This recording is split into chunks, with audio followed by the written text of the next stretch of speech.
ए भैया, दहेज के इतना लोग लोभी हो गइल बाटे कि केहू के कुछ नहीं के समझत, बस ओकरा दहेज चाही। अच्छा घर में बहू मिले ना मिले, दहेज भरपूर चाही।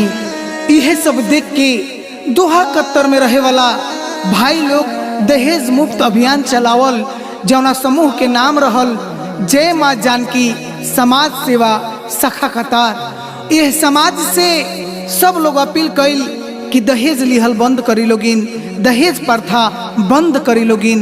यह कुल देख के सिंगर विनोद जी एगो गीत गौले बनी, जौना करुआ लोगिन सुनी लोगिन और दहेज मुक्त अभियान में अपन योगदान दी लोगिन।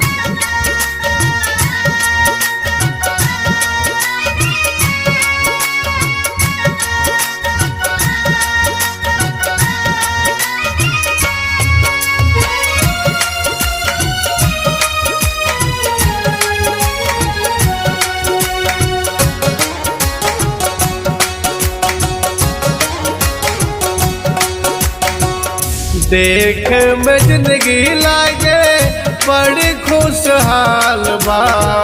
देख में जिंदगी लागे बड़ी खुशहाल बा। देख दहेज भइल बुरा हाल बा। देख दहेज भइल बुरा हाल बा। बिना रे दहेज शादी कैसे में होई। बिना रे दहेज शादी कैसे में होई। गरीबन भइल और कंगाल बा। देख दहेज भइल बुरा हाल बा। भैया हो, जय माँ जानकी समाज सेवा सखा कतार के लोग एक गो ऐलान करता कि अपन देश दहेज मुक्त चाही, दहेज मुक्त चाही। कहाँ से बाबूजी दहेज दिए? ए भैया, दहेज मुक्त चाही अपन देश।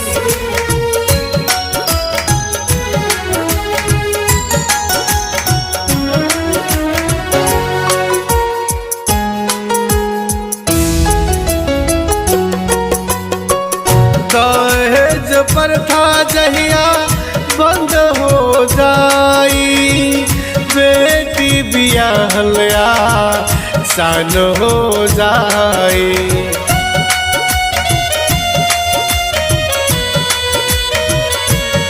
ओ दहेज प्रथा जहिया बंद हो जाई।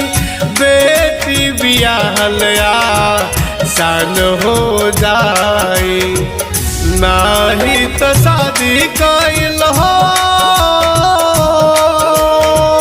नाही तो शादी कइल बहुत मुहाल बा। तिलक के चक्कर में बाई बापू कंगाल बा। देख दहेज भइल बुरा हाल बा। देख दहेज भइल बुरा हाल बा।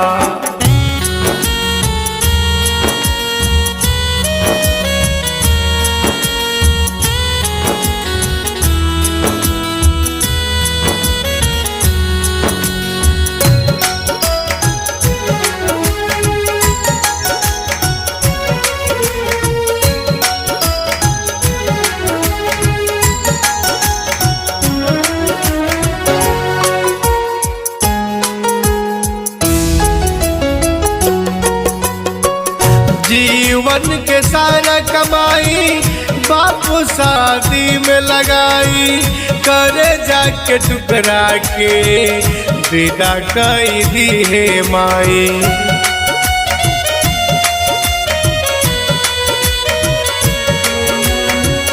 जीवन के सारा कमाई बापू शादी में लगाई। करे जाके टुकरा के विदा कई दिए माई। सोच ले विनोद है हो, सोच ले विनोद है। बेटी खुशहाल रही।